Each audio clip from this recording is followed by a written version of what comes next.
Hello दोस्तों, आज हम मर्चेंट ऑफ वेनिस का एक्ट 1 सीन 1 पढ़ेंगे। मर्चेंट ऑफ वेनिस एक ड्रामा है जिसे लिखा है विलियम शेक्सपियर ने। तो चलिए शुरू करते हैं। दोस्तों, ड्रामा की शुरुआत होती है तीन दोस्तों से, एंटोनियो, सेलेरिनो और सोलेनियो। ये तीनों दोस्त आपस में बातें कर रहे होते हैं। मैं आपको बता दूं, एंटोनियो मर्चेंट है वेनिस शहर में। वेनिस यूरोप की एक सिटी है जहां पर एंटोनियो बिजनेसमैन है। दोस्तों, एंटोनियो आजकल बहुत परेशान रहता है। उसे खुद समझ नहीं आ रहा कि वो इतना दुखी क्यों है। एंटोनियो का दोस्त सेलेरिनो कहता है कि मुझे पता है कि तुम इतना परेशान क्यों हो। दरअसल तुम्हारा माइंड समुंदर में लगा हुआ है। तुम्हें अपने पानी के जहाज़ों की फिक्र सता रही है। दोस्तों, एंटोनियो पानी के जहाज़ों से इंपोर्ट एक्सपोर्ट का बिजनेस करता है। तो सेलेरिनो कहता है कि तुम्हें इस बात की फिक्र हो रही है कि कहीं तुम्हारे पानी के जहाज रास्ता न भटक जाएं, कहीं तुम्हारे पानी के जहाज डूब न जाएं। लेकिन दोस्त, तुम फिक्र मत करो, तुम्हारे शिप्स बहुत ही बड़ी हैं, बहुत ही शानदार, बहुत ही बेहतरीन शिप्स हैं तुम्हारी, उन्हें कुछ नहीं होगा, फिक्र मत करो। अब एंटोनियो का दूसरा दोस्त सोलेनियो बोलता है। सोलेनियो बोलता है कि अगर मेरा भी एंटोनियो जितना रिस्की बिजनेस होता तो मैं भी हर टाइम परेशान ही रहता। मेरा माइंड भी शिप्स की तरफ लगा रहता। मैं हर टाइम सोचता रहता कि हवा की डायरेक्शन किस तरफ है और हमेशा मैप्स को देखता रहता और अंदाज़ा लगाता रहता कि मेरे शिप्स कहाँ पर होंगी। और हर वो चीज़ मुझे दुखी कर देती जो मुझे मेरे जहाज़ों की याद दिलाती। जैसे मान लो, अगर मैं सूप पी रहा होता और सूप पीने में मैं फूंक मारता उस सूप को ठंडा करने के लिए, तो उस सूप से भी मुझे अपने जहाज़ों की याद आ जाती। मैं ये सोचता कि इतनी सी फूंक मारने से ये सूप इतना हिल रहा है, तो सोचो मेरे जहाज़ों की क्या हालत हो रही होगी इतनी तेज़ हवाओं में। इसके बाद सोलेनियो एक एग्जाम्पल और देता है सैंडी आर ग्लास का। आपने देखा होगा, इस तरह का होता है और इसे सैंडी आर ग्लास कहते हैं। इसमें रेत गिरती रहती है धीरे धीरे। तो बोलता है कि अगर मैं सैंडी आर ग्लास को देखूंगा ना, तो इसमें जो रेत है उसको देखकर मुझे ऐसा लगेगा कि मेरे पानी के जहाज भी रेत में फंस गए हैं और रेत में फंसकर मेरा जहाज उल्टा हो गया है, बर्बाद हो गया है। तीसरा एग्जाम्पल सोलेनियो चर्च का देता है। कहता है कि मैं चर्च में भी नहीं जाऊंगा, क्योंकि अगर मैं चर्च में जाऊंगा तो मुझे वहां पर पत्थर दिखाई देंगे और पत्थर दिखाई देंगे तो मैं सोचूंगा कि कहीं मेरे जहाज भी पत्थर से टकरा नहीं गए हों और जहाज के अंदर सारे मसाले, कपड़े, उसके अंदर जो भी कुछ सामान है जहाज के अंदर, वो पानी में बह गया हो। तो दोस्तों, सोलेनियो बोलना चाह रहा है कि अगर वो भी एंटोनियो की जगह होता तो उतना ही परेशान होता, क्योंकि एंटोनियो का बिजनेस ही कुछ इस तरह का है। उसका बिजनेस बहुत रिस्की है।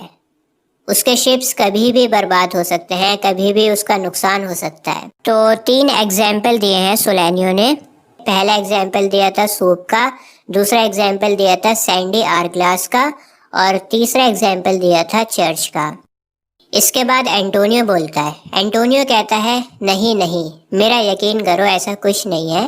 कहता है कि मेरा जो बिजनेस है ना, सिर्फ शिप्स के ऊपर नहीं है, सिर्फ पानी के जहाज़ों के ऊपर नहीं बैठा हुआ मैं। मेरा बिजनेस बहुत बड़ा है और अगर मेरे 1-2 पानी के जहाज़ डूब भी गए तो मुझे कोई इतना ज़्यादा नुकसान नहीं होगा।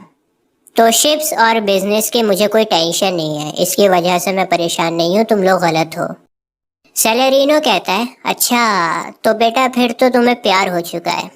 एंटोनियो कहता है, अरे नहीं नहीं यार, मुझे कोई प्यार व्यार नहीं हुआ है। बिजनेस की वजह से भी मैं परेशान नहीं हूँ और मुझे कोई प्यार व्यार भी नहीं हुआ है।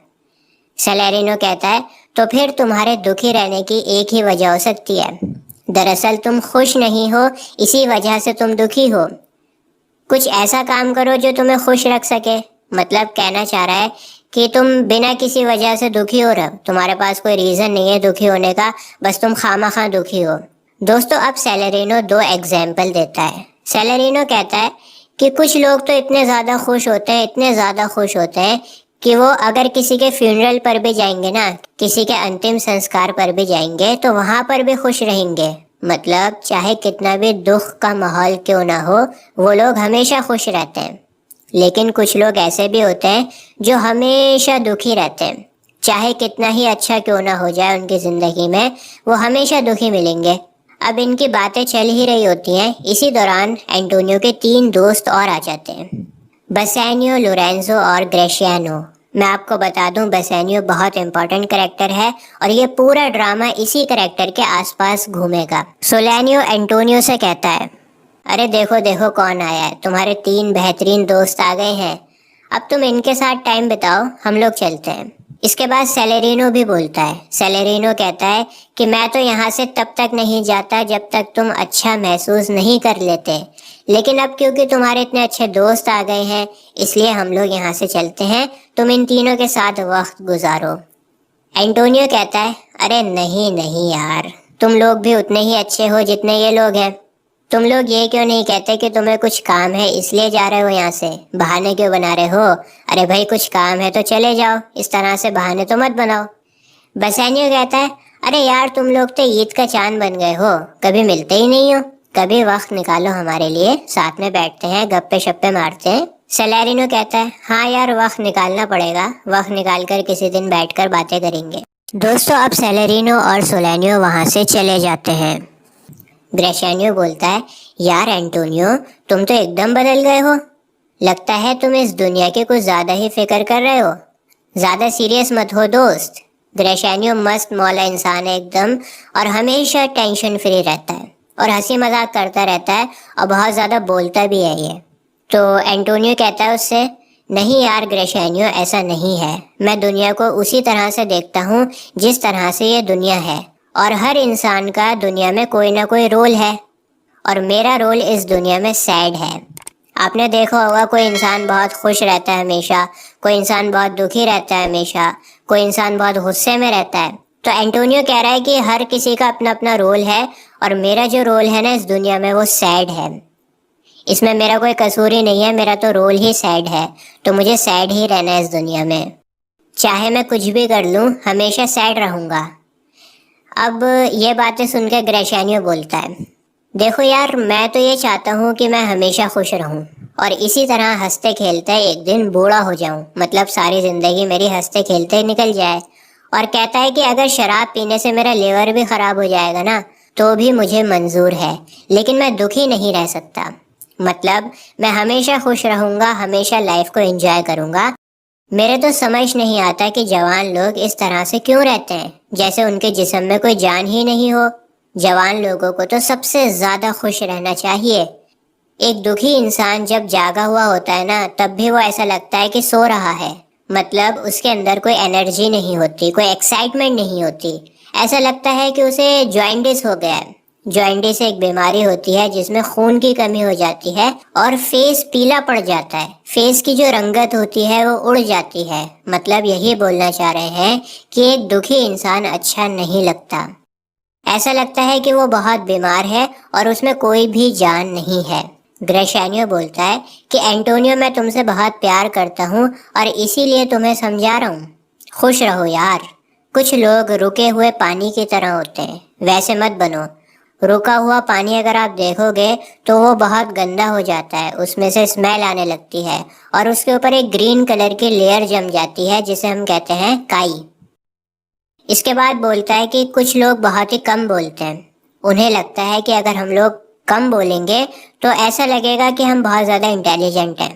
तो कहीं ऐसा तो नहीं है कि तुम जानबूझकर अपने आप को उदास दिखा रहे हो, कम बोल रहे हो जानबूझकर ताकि ऐसा लगे कि तुम बहुत ज़्यादा इंटेलिजेंट हो। मैं जानता हूँ ये लोग इतना कम क्यों बोलते हैं, ये लोग कम इसलिए बोलते हैं ताकि लोगों को पता ना लग सके कि ये कितने बड़े बेवकूफ़ हैं। देखो अगर ये लोग ज़्यादा बोलेंगे तो फिर लोगों को पता लग जाएगा कि ये कितने बेवकूफ़ हैं, इसलिए ये लोग चुपचाप रहना पसंद करते हैं और बहुत ही कम बोलते हैं। चलो मैं ज़्यादा ज्ञान नहीं बांट रहा, अगली बार जब हम मिलेंगे तब मैं तुम्हें अच्छे से समझाऊंगा। ये उदास रहना बंद कर दो, उदास रहकर तुम लोगों को बेवकूफ़ बना रहे हो। चलो लोरेंजो चलते हैं, डिनर करने के बाद बात करेंगे। लोरेंजो थोड़ा सा ग्रेशियानो की टांग खींचता है। लोरेंजो कहता है, यार तुम बोलते ही इतना हो कि कोई दूसरा इंसान कुछ बोल ही ना पाए, जब तुम चुप हो गए तभी तो कोई दूसरा बोलेगा। ग्रेशियानो कहता है, अच्छा बेटा अभी तुम रुको थोड़ा सा, अभी तुम 2 साल रहो मेरे साथ, मैं इतना बोलूंगा कि तुम बोलना भूल जाओगे, मतलब मैं तुम्हें कभी बोलने का मौका ही नहीं दूंगा और तुम भूल जाओगे कि बोलना कैसे होता है। एंटोनियो कहता है अच्छा चलो ठीक है, अब से मैं भी कोशिश करूंगा कि थोड़ा ज़्यादा बोलूं। ग्रेशियानो कहता है हाँ यार थोड़ा बोलना सीखो, इतना चुप रहना अच्छा नहीं है। अब दोस्तों लोरेंजो और ग्रेशियानो ये दोनों भी चले जाते हैं और एंटोनियो और बेसानियो बचते हैं। ये दोनों बहुत अच्छे दोस्त हैं। बेसानियो कहता है यार ये ग्रेशियानो भी कितना बकबक करता है, इसकी बातों को सीरियसली मत लेना, बहुत बोलता है ये और इसकी बातों के पीछे कोई लॉजिक नहीं होता।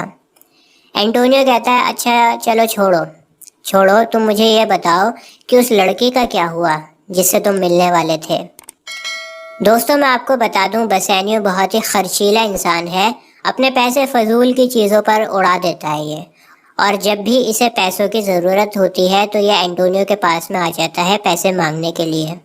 तो बेसानियो एंटोनियो से कहता है कि दोस्त तुम्हें तो पता ही है कि मैंने अपना सारा पैसा किस तरह से बर्बाद कर दिया है, मैंने हमेशा अपनी हैसियत से ज़्यादा पैसा खर्च किया है। दोस्तों बेसानियो ने बहुत ज़्यादा पैसा उधार ले रखा है। तो बेसानियो बोलता है अब वक्त आ गया है कि मैं अपना सारा उधार चुकाऊं, और सबसे ज़्यादा उधार तो मैंने तुमसे लिया है, तुम्हारा पैसा भी उधार लिया है मैंने, और तुम्हारा प्यार भी इतना सारा उधार है मेरे ऊपर। तुमने मुझे प्यार और पैसा दोनों दिया है, और क्योंकि तुम मुझसे इतना प्यार करते हो इसलिए मैं तुम्हें अपना प्लान भी बताऊंगा कि मैं कैसे अपना उधार चुकाने वाला हूँ।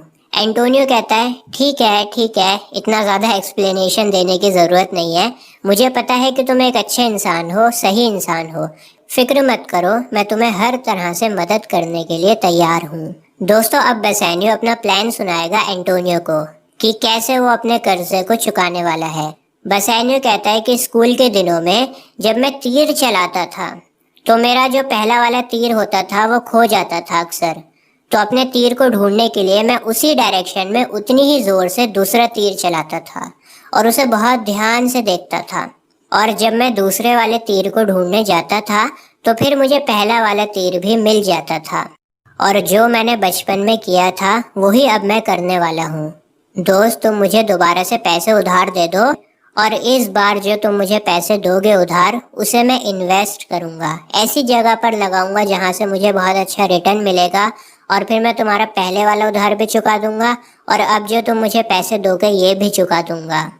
इतना तो मुझे यकीन है कि अब जो तुम मुझे पैसे दोगे उसकी मदद से मैं तुम्हारा पिछला वाला उधार ज़रूर चुका दूंगा। एंटोनियो कहता है हाँ मुझे पता है तुम इस बार सही से इस्तेमाल करोगे पैसे का, मुझे इतना कुछ बताने की ज़रूरत नहीं है, मुझे तुम पर पूरा यकीन है, मुझे पता है कि तुम कभी भी मुझे नुकसान नहीं पहुंचा सकते, मुझसे जितना हो सकेगा उतनी मदद करने के लिए मैं तैयार हूँ। अब दोस्तों बेसानियो एक लड़की के बारे में बताता है।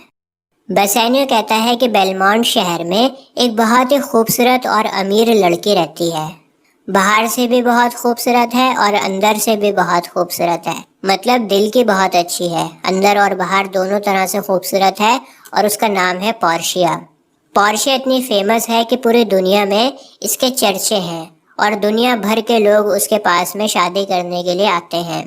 लेकिन मुझे अपने ऊपर पूरा भरोसा है कि अगर मैं पोर्शिया से शादी करने के लिए जाऊंगा तो फिर मैं उसे जीत लूंगा। एंटोनियो कहता है यार अभी तो मेरे पास कैश नहीं है, दरअसल मेरा सारा बिजनेस पानी के जहाज़ों में लगा हुआ है, मेरा जो जितना भी मेरा पैसा है वो पानी के जहाज़ों में लगा हुआ है, लेकिन तुम एक काम करो, मेरा नाम लेकर किसी और से पैसे उधार ले लो।